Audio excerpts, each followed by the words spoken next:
দীর্ঘ সময় স্মার্টফোন ব্যবহারের জন্য অনেকে শক্তিশালী ব্যাটারিযুক্ত স্মার্টফোন কেনেন, কিন্তু ভুল পদ্ধতিতে চার্জ দেওয়ার কারণে নামি দামি ব্র্যান্ডের শক্তিশালী ব্যাটারির স্মার্টফোনগুলো ব্যাটারি দ্রুত নষ্ট হয়ে যায়।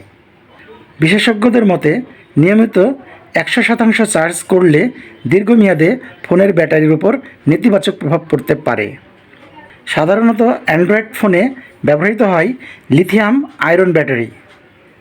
এই ব্যাটারি নির্দিষ্ট সময় পর ধীরে ধীরে চার্জ ধরে রাখার ক্ষমতা হারাতে থাকে।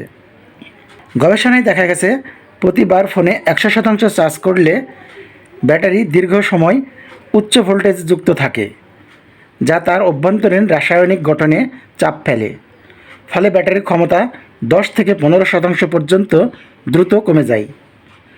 প্রযুক্তি বিশেষজ্ঞদের মতে এই প্রক্রিয়াকে বলে ব্যাটারির কেমিক্যাল এজিং।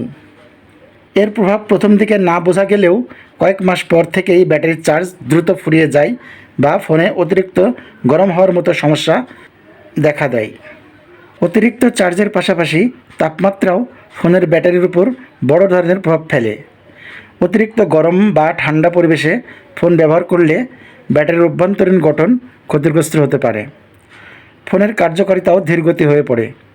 বিশেষজ্ঞদের মতে স্মার্টফোনের ব্যাটারির জন্য আদর্শ তাপমাত্রা হলো 0 থেকে 35 ডিগ্রি সেলসিয়াস।